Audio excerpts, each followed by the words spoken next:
A lot of interesting things happened this week in the NFL, but I'm not here to talk about that yet. That's going to be for probably Tuesday. This video, I'm going to do a few things.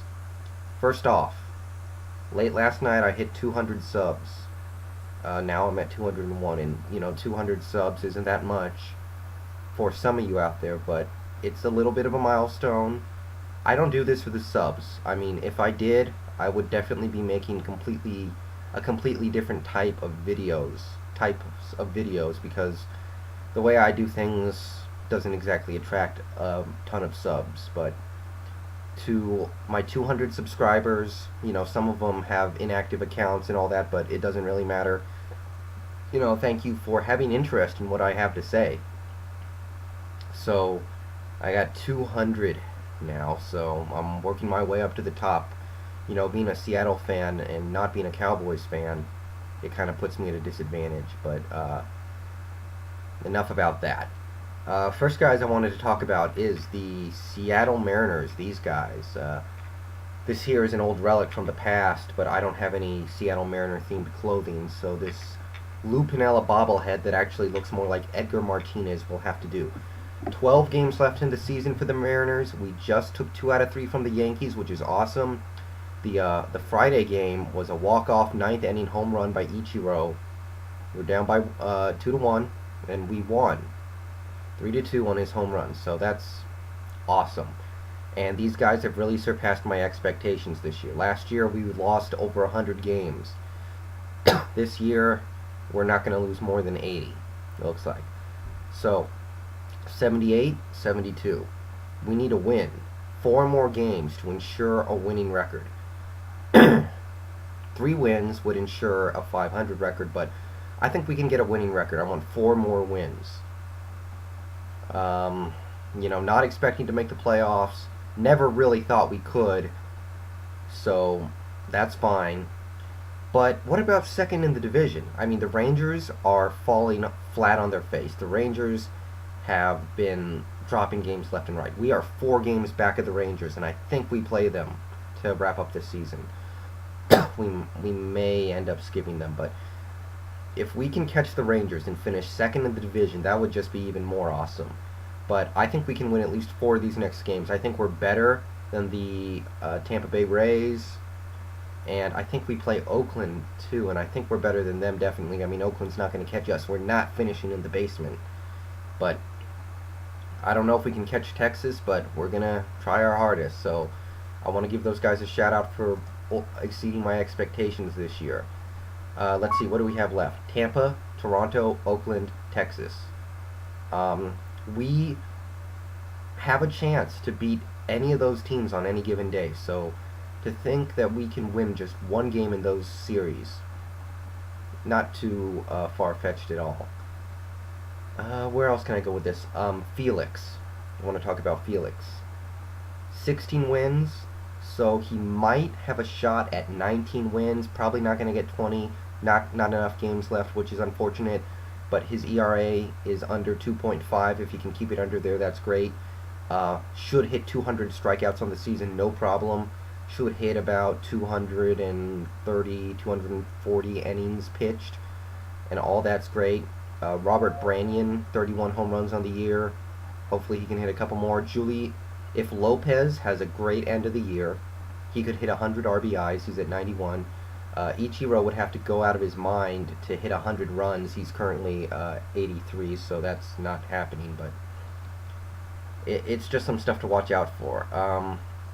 Really, in terms of league-wide impact, the only guys on our team that are doing anything of true significance are Ichiro, who is second in the AL in batting average, second in the whole league actually, and Felix, who is, I think, tied for 3rd in the AL in wins, and 2nd in the league in ERA. So Ichiro's not going to catch Joe Mauer, and Felix is probably not going to catch a couple people in front of him, but those guys did us proud. They were some of the best players in the league this year. Let's see. Like I said, Ichiro probably not going to hit 100 runs. First time in his MLB career, he will not hit that milestone. He's going to have to light the world on fire these last 2 weeks. That's all there is to say about that. He needs, I think, 17 more, so not counting on that, but he's had another amazing season. Griffey hit a home run today, 16 on the year, 50 RBIs. You know, not a great year by any stretch of the imagination, but I had fun watching him again, and he might retire after this is over. So, you know, I hope maybe he can hit another couple home runs over the next 2 weeks. Not overly likely, all things considered, but I would just like to see one more Griffey home run before he probably hangs it up. So, that's really all I got to say about this team. Some of these guys doing me proud. Some of them not so much, but the team has overachieved in my opinion.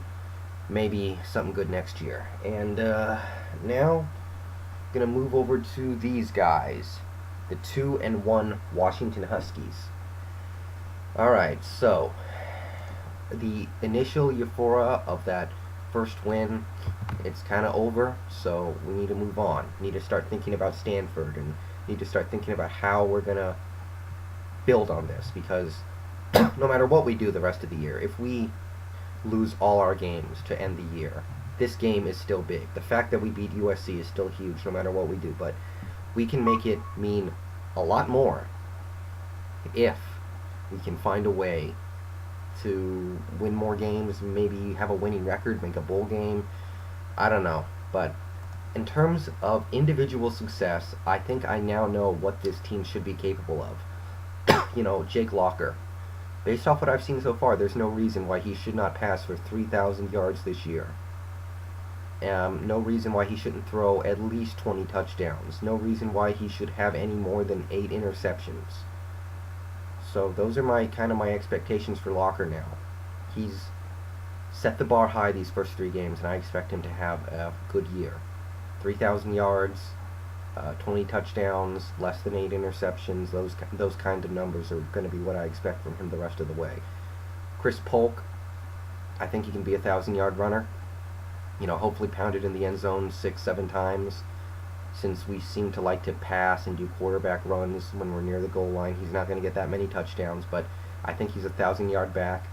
Jake Locker, not running as much as he used to, but I expect 250 rushing yards from him, maybe 5-6 touchdowns. So I think we have a real offense. You know, I mean, I expect all these guys to play well, and for the receivers, James Johnson, I think really he should be around 800 yards receiving, hopefully 6, 7, 8 touchdowns, you know, should catch at least 60 passes. Jermaine Kearse looks like he's coming on as the number 2. He's the kind of guy I expect, you know, at least 500 yards from. Same with guys like DeAndre Goodwin, really. I mean, we should have at least one 800-yard receiver this year and 2 500-yard receivers, as well as good backup play from guys like Fogerson out of the backfield, Aguilar, and maybe a tight end will step up and become a bigger target. But those are really my expectations for this offense this year. Defensively, I don't know. That's a little harder to say because our defense played well as a team against USC. Nobody, well, I should say the linebackers played really well. I'll give the linebackers a lot of credit, but